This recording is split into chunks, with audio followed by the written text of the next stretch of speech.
Srimad Bhagavatam, Canto 1, Chapter 12. Shaunaka said, the fetus in Uttara was destroyed when Ashwatthama Brahma's crest employed. But by the power of the Supreme Lord, the fetus was again to life restored. Then say, how was that great one brought to birth? What were his emprises and deeds of worth? Why did he determine to fast to death? Where did he go when he resigned his breath? All this we desire that you make clear, if you think that we are worthy to hear. In all good faith we also wish to know, what knowledge to him did Shuka bestow? Sutta said, the pious king, e'en as his forebears great, with equity and justice ruled the state. He governed subjects, sans desire or pride. He was, serving Krishna's feet, satisfied. His sacrifice to gain higher abodes with queens and brothers gratified the gods. His fame was blazoned forth up to the sky, to the empyrean of gods on high. What joy in godlike pleasures could he find, to what aspire Mukunda in his mind? O Dvijas, that was all his fond delight. The king for vain joys had no appetite. O joy of Brigus! In his mother's womb our hero had certainly met his doom. Scorched by the Brahmastra, he sudden saw some being wonderful toward him draw. He saw with sparkling crown the mighty one, immaculate, no bigger than a thumb, and saw him dark, delightsome to the sight, Achyuta, clad in lightning raiment bright. He with 4 long and sturdy arms appears, like ductile gold the pendants on his ears. His eyes glowed red with anger on his face, and whirled around and around his ponderous mace. And as he spun, the mace around it gleamed, which like a shooting star or comet seemed. E'en as the sun evaporates the dew, the circling mace the astra overthrew. The child nearby, observing this, could see, and deeply pondering thought, who is he? The guardian of virtue, thereupon, having dispelled the heat of the weapon, and being seen, now that danger was cleared, omnipotent Hari thence disappeared. When constellations showed the lucky sign, and all the stars favourably combine, to uphold royal Pandu's dynasty, he was born like Pandu and strong as he. The king, with fond affection in his mind, performance of postnatal rites assigned to Daumya, Kripa, and the Vipra train, who the observances and hymns proclaim. The pious king, to celebrate the birth, gave donatives of land and gold of worth, cows, villages, and elephants and steeds, and good rice to the Vipras for their needs. The Brahmins with the king were satisfied, and by his pious conduct gratified, and showed that best of Purus every sign that marked the child scion of Puru's line. Since by divine will his life was restored, of great Vishnu, the omnipotent Lord, due to the favour he has towards you, the danger was averted by Vishnu. Therefore, indeed, he shall be known to fame in all the world by Vishnu Rata's name. O fortunate one, let there be no doubt be, he shall be known as a great devotee. Will he, O holy ones, the good king said, the fame of his pious ancestors spread? Will he the ancient glory thus uphold, and will his deeds and renown be extolled?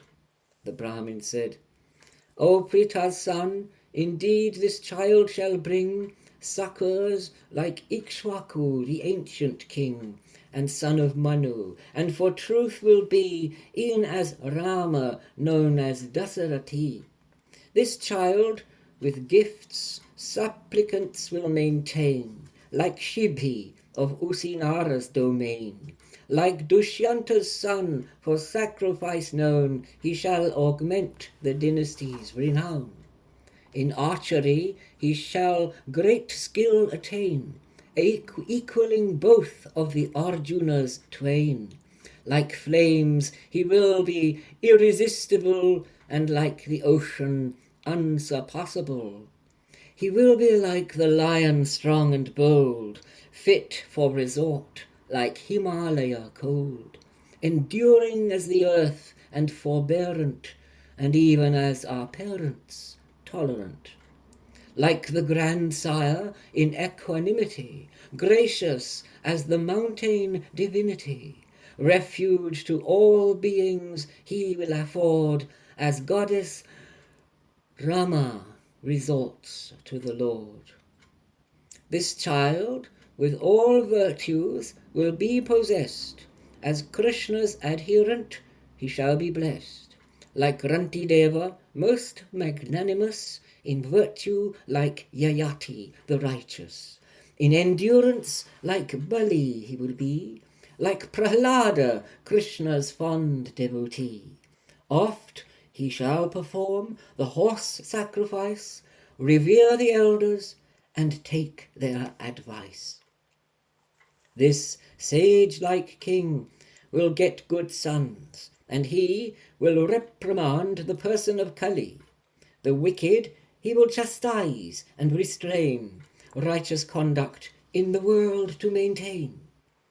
Learning that death by snake-bite is denounced, by curse of the Dvija's son, by curse the Dvija's son will have pronounced, resigning himself from attachment free, he shall himself dedicate to Hari.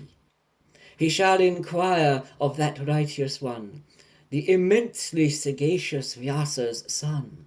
Abandoning all this, with conscience clear, to Ganga's bank he shall resort, sans fear. Thus, having told the king the auguries, the wise Vipras performed the sanctities, and gratified by gifts of wealth and grain, all repaired to their dwellings once again. Thus in this world he will be known to fame for scrutiny, and bear Parikshit's name. Desirous to see that form again, he will examine the ways of all men. The royal prince with fair increase thus grew, delightsome as the waxing moon to view. Nurtured with parental care, in this way he flourished and developed every day. From sin accrued by conflict to be freed, the king would sacrifice the noble steed, but needed vast wealth to accumulate, and had but fines and dues paid to the state. His intention his brothers well cognized, and being by Lord Achyuta advised, to gather a vast treasure, hastened forth, and brought back in abundance from the north. With that the son of Dharma, the great king, conducted thrice the holy offering.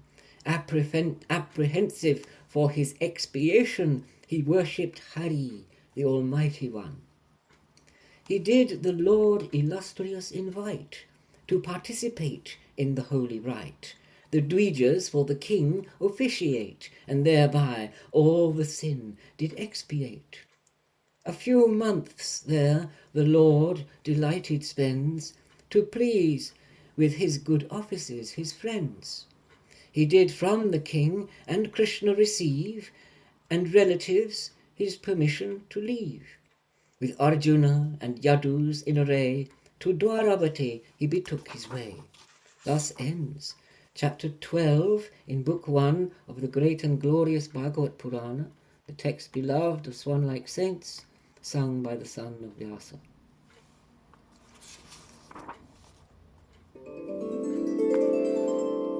Chapter 13. Sutta said,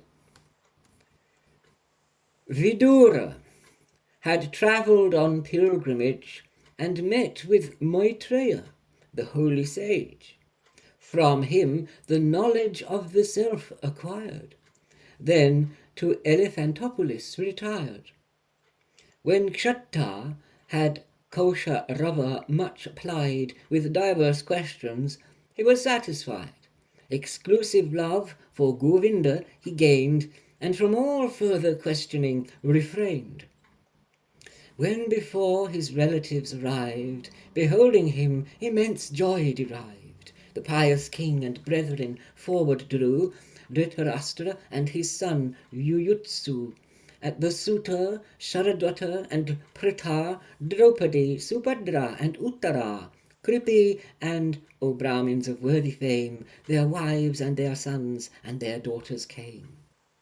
They hastened forth, so eagerly they yearn, as when to body life-breath doth return. In order due they came forward to greet, some embracing, some bowing at his feet. With fond affection, much disquieted, many a tear of grief and joy they shed. The king offered rites that the guest should greet, then conducted him to a worthy seat. Having been well fed, with all courtesies, relieved of weariness, seated at ease, the king addressed him meekly in the hall, in gentle tones, in the hearing of all. Yudhisthira said, Dost thou recall how succours thou didst bring, e'en as a bird with thy protective wing? From poison flame and such adversity we were along with our mother set free. While travelling the earth, did you remain? How did you and by what means of life sustain? What fares? Sorry, let me start that one again. While travelling the earth you did remain, how did you and by what means life sustain? What fanes and holy places of high worth did you attend and serve upon the earth? O Master mine, devout and full of grace, frequenting shrines, yourself a holy place, whose sanctity to the holy shrines impart, since he who wields the club dwells in your heart. And say, did you of our well-wishers hear? Our well-wishers dear, our friends and Krishna's fond attendants here? Do all those Yadavas in comfort dwell, contented in their mighty citadel? Thus having heard the just inquiries raised by the pious king, he then replies, relating what he had learnt from each place, but left unsaid the fall of Yadu's race. It is not meet ill tidings to convey, since rumour among men finds its own way. From pity from that subject he refrained, who could not bear to see them sorely pained. For some while thus delighted there he spends his days like a god honoured by his friends, and as he dwelt content and happy there, he pondered his elder brother's welfare. He was the chastiser Yama of yore, whom by a curse a Sudra woman bore, and until a full 100 years had sped, our Yama judged the sinners in his stead. Yudhisthira thus his royal right upheld, a grandson to uphold the clan beheld. Like guardian gods his brothers were employed, and wealth and content the people enjoyed. As those bound to household felicity, infatuated with their family, in ignorance, in vain, they pass their lives, and then inexorable time arrives. With this Vidura was well acquainted, and to his brother Dhritarashtra said, O king, a most fearful time has now come. Without delay, and even now, be gone. O my lord, in this world there cannot be for ever moving time a remedy. It is the supreme mighty Lord sublime, who all of us approaches as stern time. Now, when the moment of time doth appear, one must resign one's vital breath, though dear, and forsake wealth and gain that pleasure brings, and what then can be said of other things? Your father, brother, friends, and sons are dead. The major portion of your life is sped. You are by decrepitude overcome, and live dependent in another's home. You have always and from your birth been blind, and now you lose your hearing and your mind. Your teeth are loose, you have no gastric heat, and coughing, mucus, and bile you secrete. Ah me, how wondrous beings hope to strive, to remain, in despite of all, alive, since you to this shameful condition cling, and subsist on food that Bhima may fling. How can you subsist and remain here still with those whom you sought by intrigue to kill, by poison, flame, and insult to their wife, their usurpation and the battle strife? Yet, in despite of this, you still maintain your body. It will sadly be in vain, for like an old garment, tattered and worn, its threads will be all unravelled and torn. Who leaves his body when his life is spent, released from all bondage and attachment, and repairs to the undefined unknown, is a wise and most is as a wise man's most certainly known. The best of all men, called Narottam, is he who, having in his heart installed Hari, on the advice of others or his own, sets forth steadfast and self-absorbed from home. Therefore with determination set forth, without informing any, to the north, for now the time has certainly arrived when mankind will be of virtue deprived. Thus the king Ajamida's scion heard, and was by his younger Vidura stirred. With eye of introspection he awoke, and bonds of family affection broke. He made his departure without delay, directed by his brother, went his way. Subala's daughter, strict in pious vows, devoted to her husband, with him goes, and thus together bravely they set forth to Himalaya's peaks far in the north, which is a joy to holy anchorites, as a hero in scars and wounds delights. The fire rites Ajata Shatru sped. Grain, cows, and land and gold were donated to the Vipras, and then his way he made to the elders, that honour might be paid.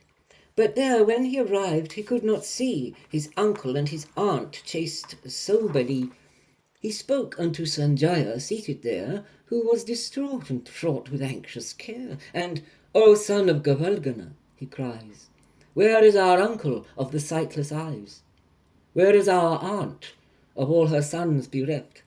Has our mentor, Uncle Vidura, left?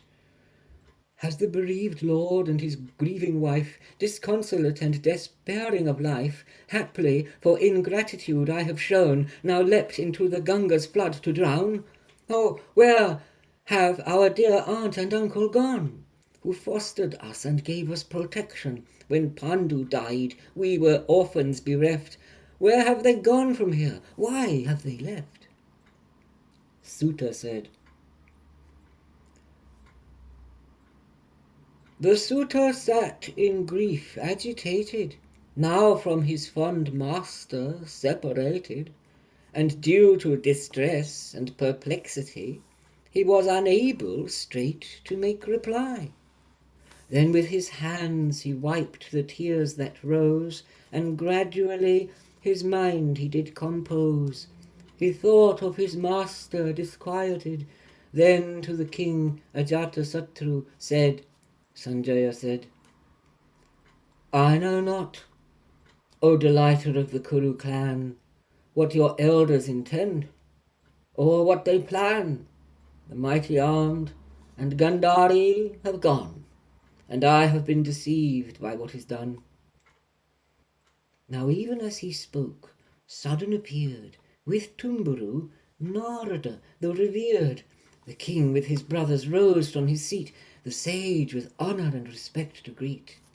Yudhishthira said, I knew not how, O illustrious one, but my revered uncles from here have gone. My pious aunt, of all her sons bereft, that lady ascetic has also left. Like a ship's pilot, you our way can guide and show us the way to the other side. Then Narada, of great sages the best, his salutary speech to him addressed. Narada said, O my dear king, grieve not for anyone. The ruler holds the world in subjection. The wide populace and their leaders bring their propitiatory offering. By operation of his will divine, beings are separated and combine. Even as the cattle are led about by ropes attached to their protruding snout, so mankind, to their Vedic duties bound, adore the ruler as he moves them round. Or even as a gamester shows his skill, disposing pieces on the board at will, so, according to the will of the Lord, mankind is moved like pieces on a board. Whether you consider eternity or the unstable and transitory, if neither of both of these you perceive, but 'tis but delusion from fondness to grieve. Therefore, O king, forsake bewilderment, which is indulged but by the ignorant, where one laments, Ah me, what a pity! How will these helpless ones fare without me? This body is formed of 5 evolutes, controlled by time, action, and attributes. What protection then for another's sake could one afford, himself seized by a snake? Those without hands are food for those with hands. The quadruped, those without legs demands, as food the weak are eaten by the strong, and life subsists on life, life to prolong. Therefore, all this the Almighty controls, O King. He is the one and soul of souls. He does internally and outward shine. Behold his multiplicity divine. All this is he, the illustrious one, the cause and stay of all this creation, incarnate now, and the great time employs, and adversaries of the gods destroys. There is but now a little more to do, of the gods' behalf further to ensue. Wait now a while, and observance maintain, so long as he does in the world remain. Dhritarashtra, in brother's company, and his chaste wife, the pious Gandhari, have gone to where the great sages abide, on Himavat's pleasant south-facing side. The sacred flood in 7 there divides, and gently in 7 rivulets glides, to please the 7 sages of high fame, and hence is called by Sapta Shrota's name. At the junctures of the day, bathing there, he worships sacred fire, as texts declare. With self-controlled on water he subsists, and from all worldly desire desists. His posture, mastering with breath control from the 6 senses, has withdrawn his soul, and fondly concentrating on Hari, he has attained to pristine purity, from Raja, Sattva, and from Tama free. He now in self-consciousness doth abide, with the perceiving self identified, and to the supreme Brahman doth repair, as air from a pot merges with the air. He is now from Maya's adjuncts made free, his mind and senses in tranquillity. He eats no more, he is firm and intent, and sits unflinching like a monument. He has forsworn all acts by fervent vow. Do not, I say, go and disturb him now. Indeed, upon the 5th revolving day, O king, from his body will pass away, and in yogic combustion will be burned, and to a heap of ashes will be turned. Beholding this, his body in flames that rage, as she stands outside of the hermitage, the chaste lady shall to her husband come, and share with him the same fiery doom. Vidura, while upon this he shall gaze, O Kuru's chief, shall be struck with amaze, and with great joy blended with deep sorrow, thence he shall on his pilgrim's progress go. Thus, having spoken, Narad did ascend to the heavens with Tumburu his friend. Taking to heart his words, he found relief, and was no more assailed by woe and grief. Thus ends chapter 13 in Book 1 of the great and glorious Bhagavata Purana, the text beloved of swan-like saints, sung by the son of Vyasa. Chapter 14, Sutta said, For some time Jishnu had been gone away, at Dwarka, there with his friends to stay. And of the Lord, praised with fair eloquence, he sought of his affairs intelligence. After some months without Arjuna passed, the upholder of the Kurus at last began to see ominous auguries, portending impending adversities. He saw the critical juncture of time, and disruption of the season and clime. He saw mankind to evil ways inclined, to anger, greed, and falsity resigned. He saw how well-wishers would friends betray, and deception the order of the day, mother, father, friends, and brother at strife, and contention between husband and wife. He saw portents indicative of time, mankind's degeneration and decline, by signs of great greed and vice disquieted. The king unto his younger brother said, Yudhishthira said, For some time Jishnu has been gone away, at Dwarka there with his friends to stay, and of the Lord praised with fair eloquence, he seeks of his affairs intelligence. Full 7 months have passed, O Bhimasen, but your younger has not come back again. The cause whereof, for this his long delay, indeed I do not know, nor can I say. Or haply the predestined time has sped, as even godlike Narada had said, when the illustrious one shall depart this pastime with his emanated part. From him alone our good fortune derives, our kingdom, dynasty, and our good wives, our conquest of foes and high destiny are all because of his benignity. O tiger among men, behold and see the signs portending dire calamity, on earth, in beings, and in the firmament, which causes us fear and bewilderment. There is a nervous twitching in my frame, in my left eye and thigh, o'er and again, and in my left arm. My heart palpitates, which imminent displeasure indicates. O dear one, behold the she-jackal dire, howling at Aditya and spitting fire, and how the lowly cur barks at me, grown insolent and now devoid of fear. The good beasts by my left are passing found, and lesser creatures circle me around. The noble steeds in the stables I keep seemeth in some lamentation to weep. See how the pigeon, death's messenger, flies. Hear how the night owl ominously cries. The crow and the owl, who always contend, desire oblivion and the world's end. Thick plumes of smoke involve the gloomy sky.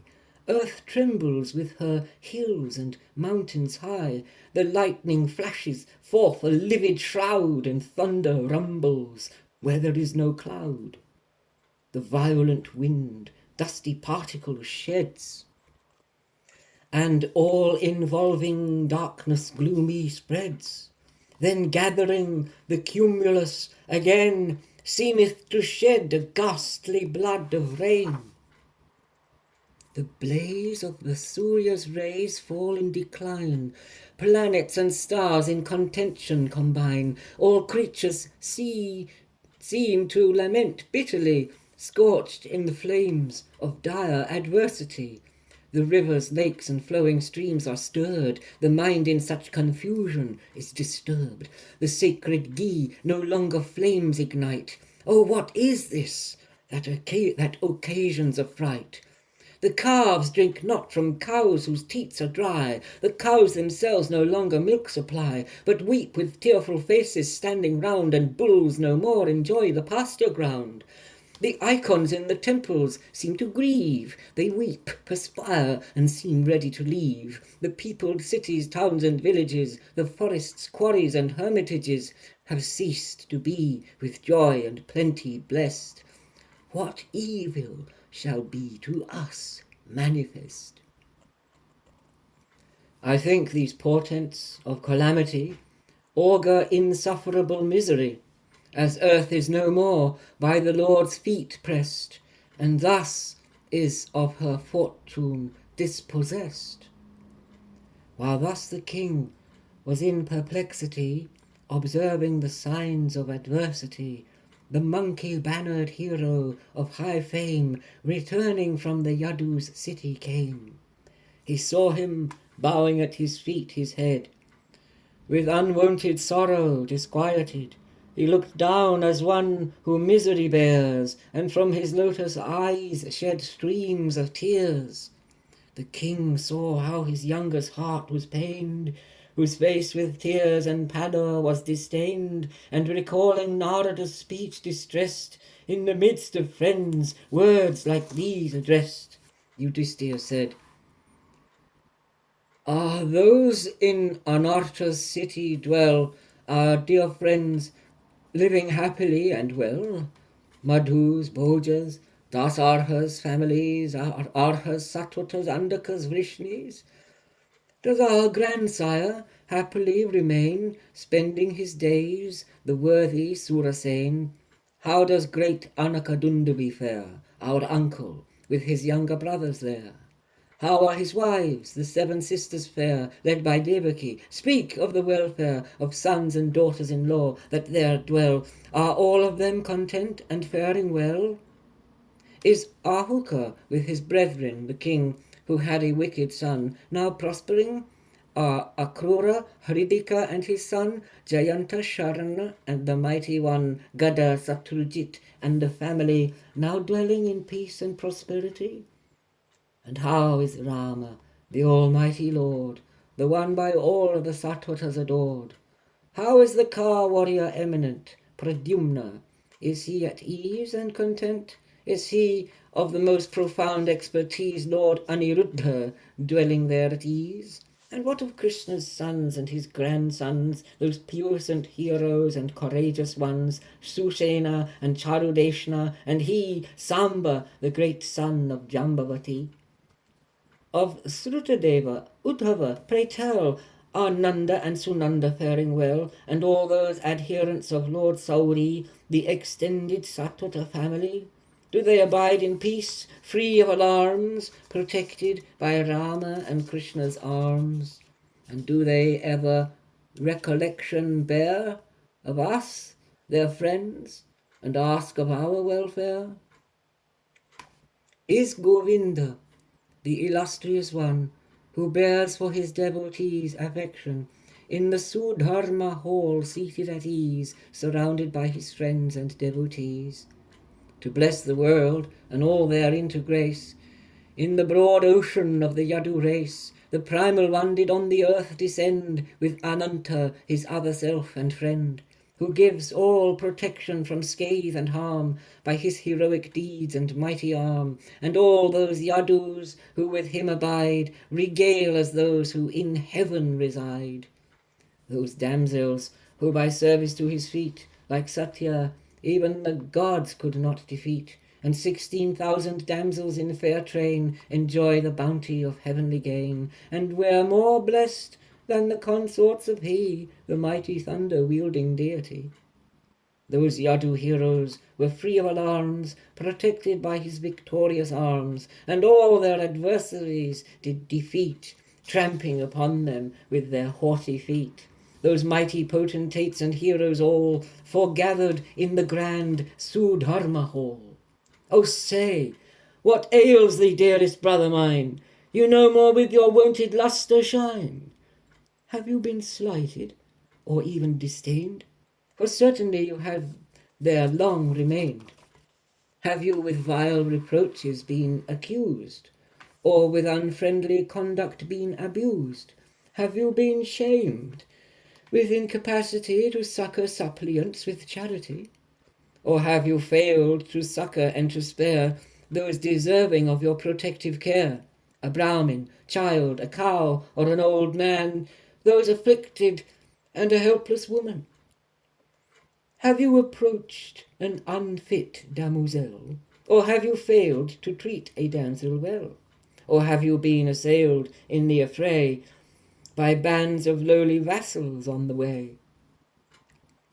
Had you not seen that old and young were fed, but partaken your meal alone instead? What crime abominable must there be that is incapable of remedy? Haply your composure has been destroyed, your heart afflicted by an aching void, and now you are in anxiety tossed, without your friend, and thinking, I am lost. Thus ends chapter 14 in book 1 of the great and glorious Bhagavat Purana, the text beloved of swan-like saints. Chapter 15. Sutta said, thus Krishna's friend, Krishna, was deeply stirred when he the king his brother's speech had heard, and all those conjectures his pain revived, now grieving sore of Lord Krishna deprived. The lotus of his heart wilted for grief, his mouth was parched, he saw no sure relief. As Krishna's recollection 'gan to rise, he was unable to frame his replies. At length his deep emotion he controlled, with hands from eyes he wiped the tears that rolled. No more by Krishna's direct presence blessed, he was by love and loss sorely depressed. His friendship, love, and amity withal, his charioteer divine he did recall, with sighs and broken voice disquieted, unto the king his elder brother said, Arjuna said,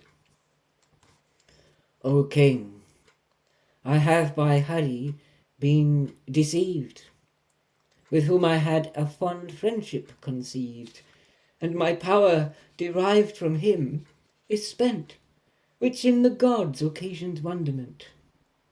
Parted from whom, for e'en a moment's time, the world is displeasing, and I repine. Deprived of him, the world is void and dead, like muddy corpses when the life has fled. By whose favour and unremitting grace, when gathered in the king Drupada's palace, those mighty princes under Cupid's sway, on the grand self-election wedding day, eagerly sought the task to accomplish, but only I could hit the target fish. and thus they were diminished of their pride, and beautiful Krishna I took for bride, in whose presence I could ignite the fire, consuming Khandava forest entire, and could with Indra and the gods dispose, and vanquish the gods who would fain oppose. A wondrous palace Maya did erect, the master divine mystic architect. Then from all directions princes and kings brought to your right bountiful offerings, by whose favour your worthy youngers might, with strength of 1,000 elephants, could smite the one who had subdued the host of kings to make to the Lord of Ghosts offerings, and by his heroic deeds and conduct removed impediments that might obstruct the grand sacrifice that you had proposed, and he to magnanimity disposed those captive kings from their durance released, and by their gratitude your wealth increased. Your consort's beautiful and clustered hair had been sanctified and anointed fair, but in the concourse of great princes, when her hair was seized upon by wicked men, she lay prostrate, her face with tears distained, but contemplation on Krishna maintained, and thence the wives of all those proud heroes with loosened hair lamented now as widows, who averted the great calamity instigated by the vile enemy, when in the woods we had to entertain sage Durvasa with his thousands in train. But he, the Lord, a morsel did partake, which their hunger appeased and thirst did slake. And e'en though submersed in the river's stream, they felt they had more than banqueted been, by whose grace I confronted without fear the deity who wields a massy spear. And he with the mountain king's daughter praised my deed, and were with wonderment amazed, and conferred upon me his own weapon. Nay, in this body I went to heaven, and in the palace of great Indra there I was seated upon half of his chair, while there the gods with Indra their great lord the prowess of my dexterous arm implored. And thence with my bow Gandiva I slew of all the Nivata Kavacha crew. By this favour these exploits I achieved, by investiture of power received. O king, scion of Ajamida's line, I am now bereft of that Lord divine, favoured by whose friendship and amity I crossed the boundless and turbulent sea of the Kuru host that my way would bar, and I alone seated upon my car. Then with the foe unable of defence I did much spoil and booty gather thence, and took away their wealth and costly gems with glistering bright shiny diadems. 'Twas he who drove before me on the car into the concourse gathered for the war, where Bhishma, Karna, and the teacher stood, and Salya, with the immense multitude of great car warriors in vast array. Yet by his glance he took their strength away. Under shelter of whose protective arm I was defended from all scathe and harm, that neither the teacher, nor Bhishma wise, nor Bhuri Shrava, nor his brave allies, Trigarta's king, Salya, nor Sindhu's lord, nor Ballika with all their weapons stored, could hurt me. And the darts they did direct, or went astray, or were of no effect. As the servant of the lion man Hari felt neither pain nor discomfort when he was by his demon tormentors assailed, and all their efforts to injure him had failed.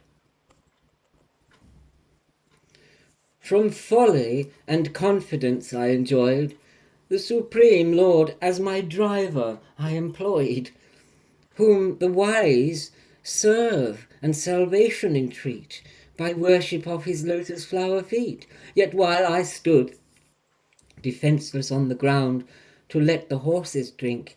He did confound and caused distraction midst the enemy, who thus neglected and did not notice me.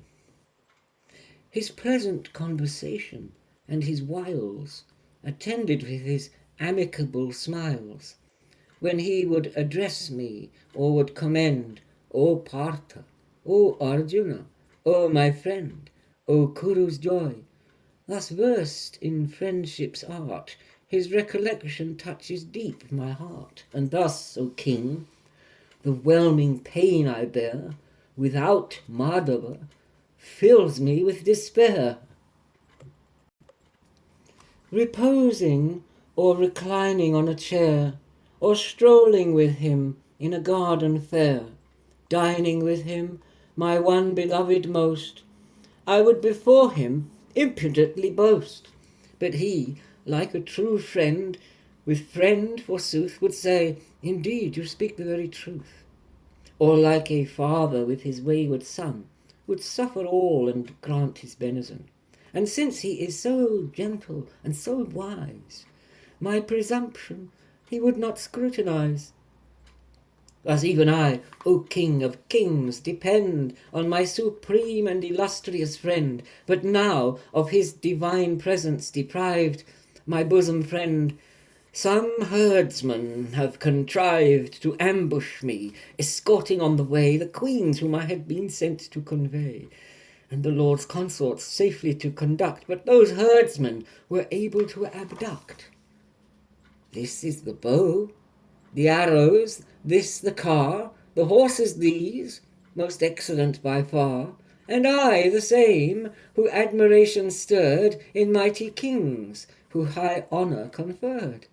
But in a moment all that I could boast is useless now, its innate lustre lost. Like sacrificial ghee on ashes thrown, magic coins or seeds on barren earth sown. O king, as you have asked, I truly tell of our friends dear who in the city dwell. Cursed by Vipras, with rods of hardened cane, they have each other in delusion slain. They did in frenzy of combat combine, intoxicated by Varuni wine, unwitting and of their senses deprived, that only 4 or 5 of them survived. As though in the exercise of his will, the Lord has his own purpose to fulfill, and beings are mutually employed in saving or being saved or destroyed. As the big fish the little fishes seek, the strong, O king, overpower the weak, and beings with each other thus enraged, the Yadus in mutual slaughter engaged. By great Yadus lesser Yadus were slain, and thus the Lord fulfilled his mighty aim, the clan of the Yadus to extirpate, and relieve earth of the burdensome weight. Now time and place significance impart, to soothe the burning pain within my heart, as I recall to mind the memory of Govinda's fair speech addressed to me. Sutta said, thus contemplating Krishna's lotus feet, Jishnu was sunk in meditation sweet, recalling such friendship was pacified, and in his mind from all taint was purified. Now, by the constant contemplation sweet, with devotion on Vasudeva's feet, Arjuna's mind was quickly sanctified, and the taint of anxieties subside. He recalled that knowledge the Lord revealed, the Gita song upon the battlefield, which he in the time forgot and was deprived, till now again that knowledge was revived. Sans grief, he had attained beatitude, all without differential view he now viewed. Nature into gunas he did sublate, and was fit to attain the supreme state. Of the Lord's departure thus having heard, Yudhisthira was to dispassion stirred. With the fall of great Yadu's dynasty he fixed his mind on immortality. When Pritha heard what Dhananjaya said of Krishna's departure, the Yadus dead, with singular and devout attitude, she was with supreme devotion endued, for Adhokshaja mind under control, and from transmigration released her soul. He thus assumed a form to be employed with Yadus, that earth's burden be destroyed. And as a thorn is used to remove a thorn, then both are cast aside by the unborn. As he wondrous forms as the fish assumes, and then his wonted shape again resumes, as one actor doth various parts play, adopting a guise, now casting away.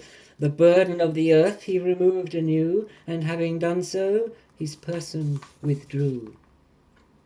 What time Lord Mukunda did disappear, whose glad tidings are most worthy to hear, and withdrew from the world his wondrous play, Kali entered the world from that same day, who does power of intellect subvert of those who are not wakeful and alert.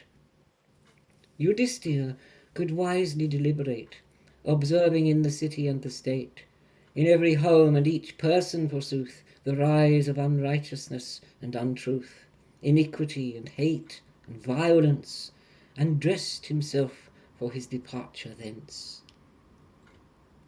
His grandson, like himself in quality, vested with imperial dignity, who would from Elephant City command his vast dominion of the sea-girt land, he appointed Vajra also to reign at Mathura, the realm of Surasen, then stablished in himself the sacred fire, in readiness from the world to retire.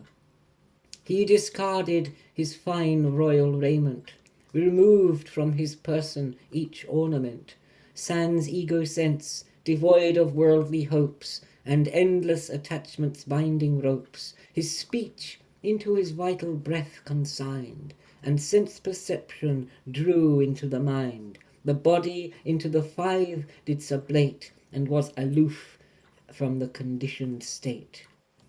The five into the three he then resolved, and all into the one were then dissolved, perceiving himself and the self of all, the supreme Brahman imperishable. He donned coarse garments, and gave up the use of food, was silent, and his hair hung loose. He showed himself as one devoid of wit, like one possessed of madness in a fit. As one deaf and dumb in his altered state, he turned not back, nor did for any wait. As the great ones of yore, he journeyed forth, with high determination to the north, contemplating within his heart intent, on the supreme Brahman away he went. His younger brethren his conduct ensue, and were ready the same path to pursue. They saw how vice's friend, Kali, had spread on earth in subjects, and away they sped. Their piety in conduct they maintained, and the supreme ultimate welfare gained, and were absorbed in contemplation sweet on the Lord of Vaikuntha's lotus feet.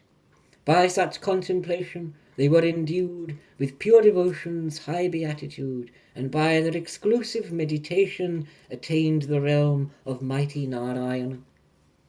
Thus to the supreme goal they did repair, to obtain which is exceedingly rare for those absorbed in sense objects vain, but they attained that region without stain. Vidura also his way did betake, to Prabhasa his body to forsake, and contemplating on Krishna intent, back to the realm of the Manes he went. Draupadi, when she saw her husband's mind to their indifference, she was resigned, and with deep contemplation she adored, and attained to Vasudeva the Lord. Whoever doth this sublime account hear, of Pandu's sons unto the Lord's most dear, of their departure for the supreme goal, will purify and sanctify his soul, and will attain thereby most certainly the highest devotion for Lord Hari. Thus ends chapter 15 in Book 1 of the great and glorious Bhagavat Purana, the text beloved of swan-like saints, sung by the son of Vyasa.